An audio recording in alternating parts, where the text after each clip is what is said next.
subscribe the channel and press the bell icon for upcoming videos.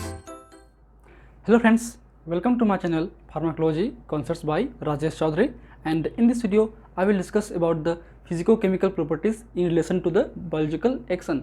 तो means किसी भी drug की physical chemical properties के क्या एसेप्ट हैं उसके ड्रग एक्शन के, जो कि बहुत ही इंपॉर्टेंट टॉपिक है। बात करें इस टॉपिक की तो अगर फार्मेसी के स्टूडेंट हैं तो आपके बी फार्म फर्स्ट सेमेस्टर में जो मेडिसिनल केमिस्ट्री 1 है सब्जेक्ट, उसमें यूनिट नंबर 1 में ये आते हैं। तो उसमें बेसिकली आपके सेकेंड जो थर्ड मॉड्यूल है वो है आपका physico chemical properties in relation to the biological action. उसमें 6 बेसिकली फिजिको केमिकल प्रॉपर्टीज़ हैं। उसमें है आयोनाइजेशन, सॉल्युबिलिटी, पार्टीशन कोएफिशिएंट जो आज हम डिस्कस करने वाले हैं।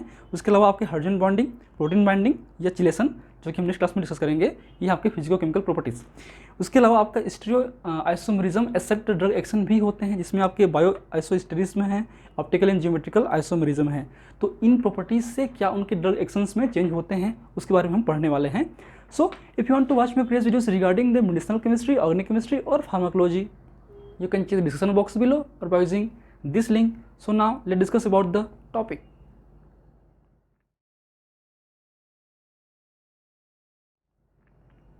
So physico-chemical properties accept to the drug action, क्या उनके एक्शन में चेंज होंगी जब उनकी फिजिकल केमिकल प्रॉपर्टीज चेंज हो जाती हैं। तो उनमें से पहला है आपका आयोनाइजेशन, एसिड अन बेस और पीके और पीएच। ये 3 टॉपिक हम कर सकते हैं, एक ही टॉपिक है। तो बेसिकली इसका डिटेल्ड वीडियो हमने फार्माकोलॉजी में डिस्कस कर चुके हैं, ड्रग एब्जॉर्प्शन वाले चैप्टर पे या फैक्टर ऑफ ड्रग एब्जॉर्प्शन पे या फिर ड्रग आयोनाइजेशन पे। तो उसका भी लिंक हम दे रहे हैं आपके आई बटन पे, उसको आप जरूर देखिए ताकि आपको उससे जो जितने भी कॉन्सेप्ट हैं वो इजीली समझ में आ सकें। तो हम बात करते हैं रिवीजन ग्रुप में। तो जैसे कि हम जानते हैं कोई भी जो ड्रग है हम लेते हैं मार्केट में आते हैं वो एसिड होते हैं या बेस होते हैं। अब एसिड और बेस में भी 3 टाइप के कैटेगरी हो सकते हैं, वीक एसिड, स्ट्रॉन्ग एसिड या वेरी वीक एसिड, या similarly weak base, strong base और वेरी वीक बेस। तो हमने उस क्लास में बताया था कि आपके जितने भी ड्रग हैं मैक्सिमम केस में वीक एसिड होते हैं या वीक बेस होते हैं। और हमने कहा था कि जो भी ड्रग हैं वो अनआयन फॉर्म में बेटर एब्जॉर्ब होते हैं, ना कि आयन फॉर्म में। किसी भी ड्रग का ion form water soluble nature का होता है और water soluble nature easily absorb नहीं हो पाते हैं, वो प्लाज्मा मेम्ब्रेन को क्रॉस नहीं कर पाते हैं। तो उनके लिए अनआयन फॉर्म होना चाहिए। तो anionic drug are better absorb than the ion form, ये पहला कॉन्सेप्ट है। सेकेंड कॉन्सेप्ट ये था कि हमने कहा था कि स्ट्रॉन्ग एसिड और स्ट्रॉन्ग बेस, क्योंकि हमारी पूरी जीआईटी मीडिया पे आयन फॉर्म में रहते हैं इसलिए वो एब्जॉर्ब नहीं हो पाते, जबकि वेरी वीक एसिड और वेरी वीक बेस ये हमारी पूरी जीआईटी मीडिया में, चाहे स्टमक हो चाहे इंटेस्टाइन हो, उनमें ये इजीली अनआयनाइज्ड फॉर्म में रहते हैं, इसलिए वो हर जगह पे एब्जॉर्ब हो जाते हैं। लेकिन जो वीक एसिड हैं वो आपके एसिडिक मीडिया में एब्जॉर्ब होते हैं, जो कि हमारे स्टमक का पीएच होता है अप्रॉक्सीमेटली 1 to 3, जबकि जो आपके वीक बेस हैं वो आपके इंटेस्टाइन मीडिया पे एब्जॉर्ब होता है, जो कि आपका होता है 6 से लेकर 8 के बीच में। Means weak acid are absorbed in the gastric pH and weak base are absorbed in the intestine. ठीक है, अब ये जो इक्वेशंस हैं, ये जो आपके कॉन्सेप्ट हैं कि किस तरीके से हम किसी ड्रग को वीक एसिड बोल सकते हैं, वीक बेस बोल सकते हैं, तो उसके लिए है आपका pKa। ठीक है, pKa किसी भी ड्रग का होता है जो कि उसकी एसिडिटी या बेसिडिटी को डिफाइन करता है, pKb बेसिडिटी को, pKa एसिडिटी को। तो बात करें pKa के रेस्पेक्ट में, तो जितना कम pKa होगा ड्रग का वो उतना ही स्ट्रॉन्ग एसिड होगा। pK जो है वैल्यू है आपके 1 से लेकर 14 तक हो सकता है। तो अगर 2 से नीचे हुआ किसी भी ड्रग का pKa तो वो स्ट्रॉन्ग एसिड होता है। आपसे अप्रोक्सीमेटली 3 से 6 के बीच में वो वीक एसिड होता है और 6 से 8 के बीच में वो एक तरीके से वेरी वीक एसिड होता है। और 12 के बाद वो एसिड होता ही नहीं है, ये ऑलरेडी आपने पता होगा। तो बेसिकली ये जो रिलेशंस हैं वो कहीं ना कहीं आपके हेंडरसन हेल्चबेक इक्वेशंस जो होते हैं उनसे ये होता है। बेसिकली आपके ये एसिड के लिए for weak acid pH minus pK is equal to log ion upon anion. इसका मतलब ये है कि अगर हम pH बढ़ाएंगे किसी भी वीक एसिड के लिए मीडिया का, तो उसका जो आयनाइजेशन रेट है वो उतना ही बढ़ जाएगा, और आयन्स बढ़ेंगे तो एब्जॉर्प्शन कम होगी। जस्ट अपोजिट वीक बेस के लिए होता है। वीक बेस का फॉर्मूला होता है pH minus pK is equal to log anion upon ion. Means इसमें pH के रेस्पेक्टिव आपके आयनाइजेशन कम होंगी, जितना pH बढ़ेगा उतना आयन्स कम बनेंगे। क्यों बनेंगे? क्योंकि एसिड बेस में साल्ट बनेगा, आयन्स बनेंगे, और बेस एसिड में आयन्स बनते हैं। तो अगर हम एसिड को एसिड की ओर ले जाएं, अगर हम किसी एसिड को एसिड की ओर ले जाएंगे तो क्या होगा, वो अनआयन्स फॉर्म में बनेंगे। अगर एसिड को बेस की ओर ले जाएं, मतलब एसिड ड्रग को अगर हम बेसिक मीडिया पे मतलब हायर pH मीडिया पे डिसॉल्व करेंगे तो वो आयंस बनेंगे, इसलिए आयंस बढ़ते हैं। जबकि अपोजिट किसी बेस ड्रग को किसी बेसिक मीडिया पे हायर pH पे डिसॉल्व करेंगे तो बेस से साल्ट नहीं बनाएगा, आयंस नहीं बनाएगा, तो वो आयंस कम बनाते हैं, अनायन ज़्यादा बनाते हैं। हमने डिटेल बात कर चुके हैं आपके उस वाले क्लास पे, ठीक है। And it is important for the formulation to adjust the pH। ये जो pKa है, pH है, एसिड बेस कॉन्सेप्ट है, वो किसी भी ड्रग के फॉर्मुलेशन को डिफाइन करता है। एक जो है ज़रूरी होता है। क्यों होता है? क्योंकि आपका जो कोई भी ड्रग है उसका जो आयंस फॉर्म का जो बैलेंस है वो होना ज़रूरी है ताकि वो एब्जॉर्ब प्रॉपर हो सके, ठीक है। तो बेसिकली हम एग्जाम्पल के रूप में बात करते हैं कि जो इंडोमेथासिन ड्रग है, इंडोमेथासिन एक तरीके से आपका एनेसाइडिस हैं, पेन किलर ड्रग होते हैं जो कि वीक एसिड होते हैं। तो ये वीक एसिड ड्रग हैं, तो बेसिकली ये इनका जो सस्पेंसन है, suspension is buffered in pH 4 to 5, ये 4 to 5 pH में स्टेबल रहते हैं। अगर इसका मीडिया का जो सस्पेंसन का जो मीडिया का जो pH है वो अगर एल्कलाइन मीडिया पे हो गया तो वो ड्रग अनस्टेबल हो जाते हैं। जब वो अनस्टेबल होंगे तो वो हमारी बॉडी में इफेक्टिव शो नहीं करेगा। इसलिए किसी भी ड्रग का pKa और pH बहुत ही इंपॉर्टेंट रोल प्ले करता है किसी भी ड्रग के फॉर्मुलेशन के लिए, किसी भी ड्रग के एब्जॉर्प्शन के लिए और उसके एक्शन के लिए, क्योंकि एब्जॉर्ब होने के बाद ही तो ड्रग अपना एक्शन देगा। जितना ज़्यादा एब्जॉर्ब होगा उतना ज़्यादा ड्रग की एक्टिविटी बढ़ेगी, ठीक है। अगर हम बात करें ओरल रूट से, तो अगर वो ड्रग एब्जॉर्ब ही नहीं हुआ हमारे बॉडी से, हमारे इंटेस्टाइन से या आपके गैस्ट्रिक मीडिया से, तो वो एक्शन कैसे देगा? जाहिर सी बात है। उसके अलावा है for important for the activity, ये एक्टिविटी भी इंपॉर्टेंट करता है क्योंकि हमने कहा कि स्ट्रॉन्ग एसिड जो हैं कहीं भी एब्जॉर्ब होते नहीं हैं तो एक्टिविटी नहीं आएगा, लेकिन वहीं पे वीक एसिड जो हैं एब्जॉर्ब हो जाते हैं हमारे स्टमक एरिया में, तो एब्जॉर्ब होंगे तो एक्टिविटी भी आएगी। तो उसमें उसके केस में हम एग्जांपल लेते हैं एक बार्बिट्रिक एसिड्स का। ये स्ट्रक्चर है बार्बिट्रिक एसिड का, ठीक है। ये पोजीशन नंबर 5 है, इसमें 2 हाइड्रोजन ग्रुप हैं। अगर इसमें एक हाइड्रोजन ग्रुप को निकाल के एल्काइल ग्रुप अटैच कर दें, means that is a 5 mono substituted barbituric acid, तो ये भी एक तरीके से स्ट्रॉन्ग एसिड ही है। तो ये दोनों जो हैं आपके स्ट्रॉन्ग एसिड होते हैं, ये एब्जॉर्ब नहीं होते बॉडी के अंदर में। आपके जीआई मीडिया पे ओरल रूट से लेंगे तो एब्जॉर्ब नहीं होंगे तो ब्लड तक पहुंचेंगे नहीं, ब्लड तक पहुंचेंगे नहीं तो इनका कोई इफेक्टिविटी नहीं आएगा। लेकिन अगर हम इसी जो पोजीशन है 5 पोजीशन पे अगर हम 2 एल्काइल ग्रुप ऐड कर दें, 2 एल्काइल ग्रुप ऐड कर दें, means 5 die substituted barbituric acid जो हैं उसकी एसिडिटी को कम कर देता है क्योंकि मिथाइल ग्रुप अटैच कर रहे हैं। तो वो जो वीक एसिड होगा, अभी वीक एसिड इजीली स्टमक से एब्जॉर्ब हो जाते हैं और ये अपना इफेक्ट शो करते हैं, जो कि इफेक्ट होगा सीनस डिप्रेसेंट इफेक्ट।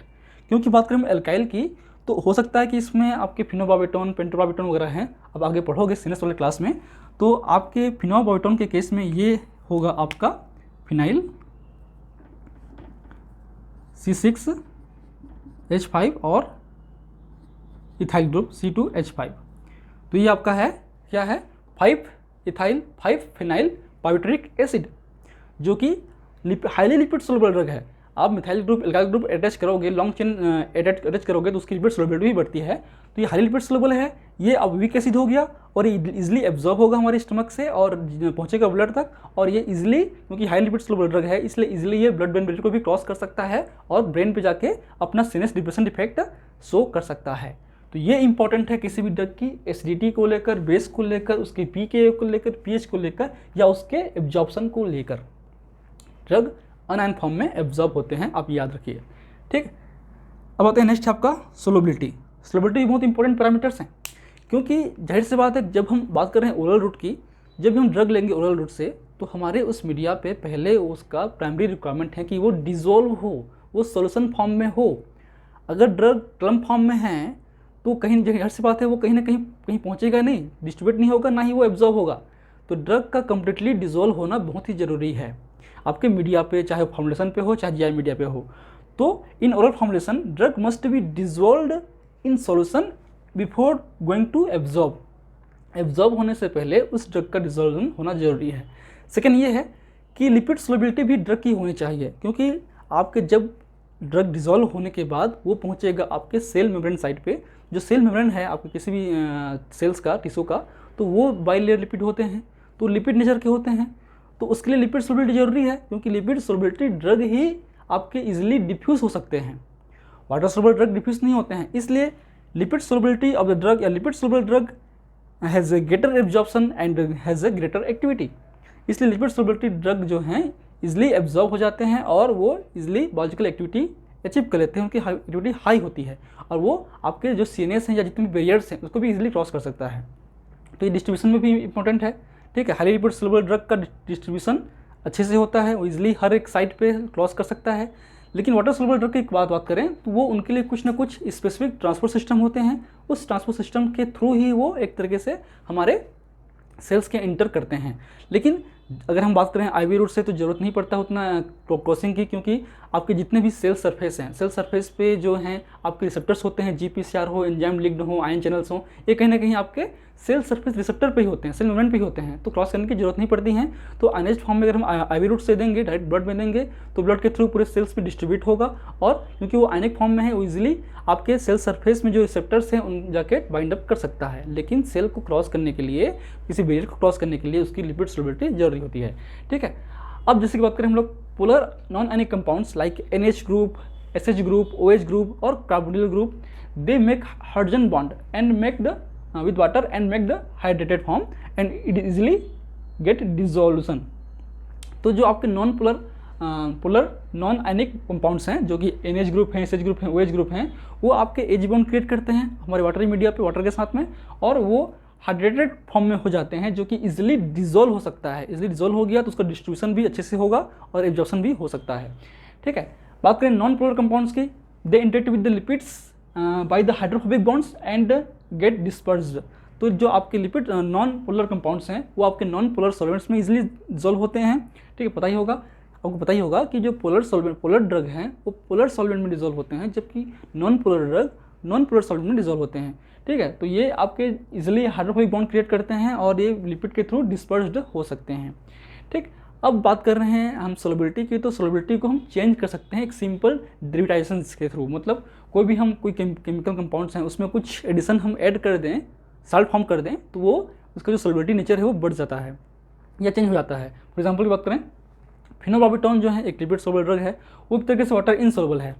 लेकिन फिनोबार्बिटॉन को अगर हम फिनोबार्बिटॉन सोडियम में चेंज कर दें जो कि सॉल्ट फॉर्म है, वो इजीली वाटर सोलबल होते हैं, ठीक है, और वो इजीली डिजोल्व हो सकते हैं, ठीक है, तो बेहतर हो सकता है। उसके अलावा बात करें क्लोरेनफेनिकॉल की, जो कि स्लाइटली सोलबल है आपके वाटरी मीडिया पे, लेकिन इसका जो टेस्ट है बहुत ही बेकार होता है, ठीक है। तो इसको जब हम फॉर्मेशन करते हैं तो हम उसको बनाते हैं क्लोरेनफेनिकॉल पामिटेट पे, जो कि एक तरीके से वाटर इनसोलबल मटेरियल होता है, और जो उसकी लेयरिंग वाटर इनसोलबल की होती है तो हमारे जो टेस्ट बड में जो आपके एक्वस फ्लूइड्स हैं उसमें डिजोल्व नहीं होता और हमारे बिटर टेस्ट नहीं आता। Means it can be use for the mask the bitter taste. तो ये कुछ पॉइंट्स हैं आपके सोलबिलिटी को लेकर।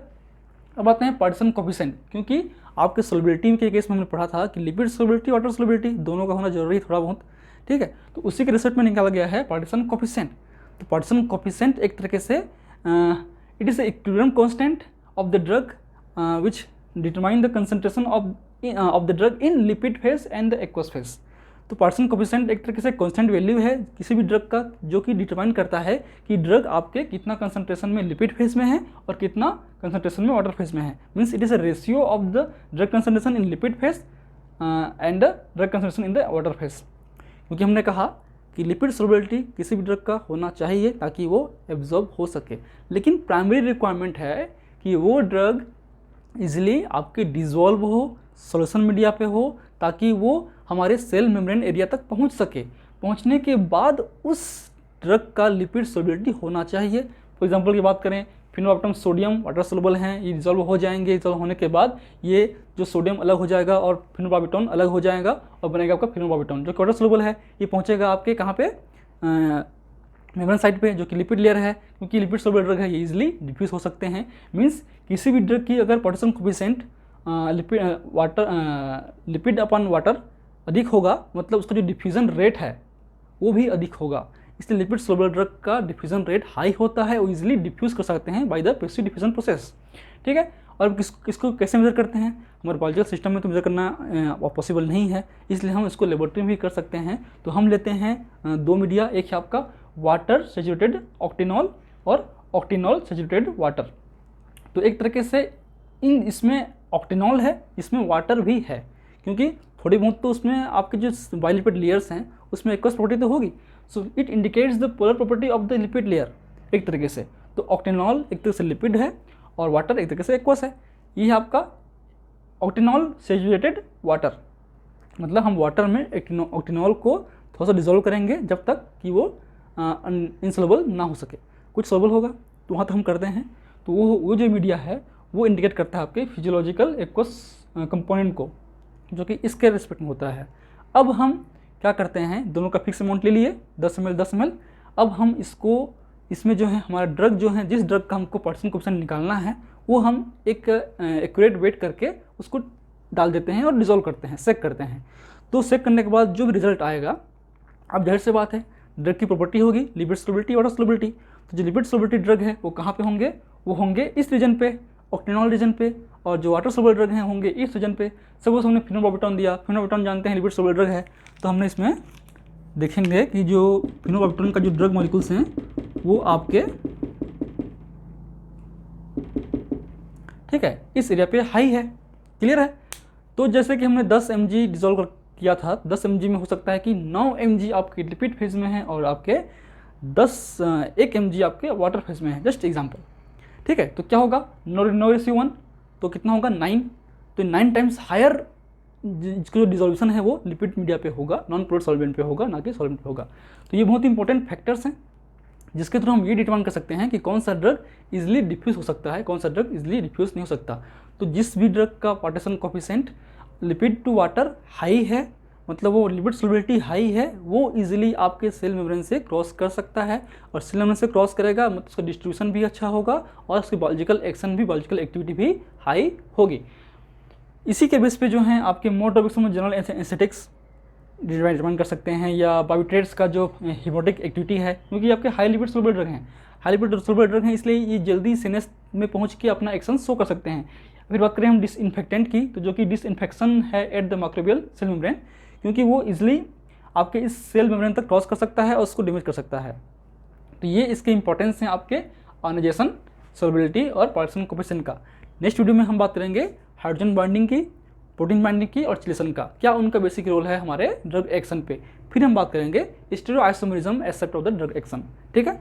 सो if you want to note this lecture, ये बहुत इंपॉर्टेंट लेक्चर है, इसको हमने हरिकिशन सिंह एन कपूर या फिर आपकी जो पीवी की बुक आती है मेडिसिनल केमिस्ट्री की, उससे हमें लिया गया है, चाहे तो आप देख सकते हैं या इसको नोट कर सकते हैं। If you want to note this lecture please take a screenshot, and if you like my videos please press the like button, share with your friend, and any feedback please comment on the comment section, that motivates me for the upcoming videos. In last, thank you, keep watching.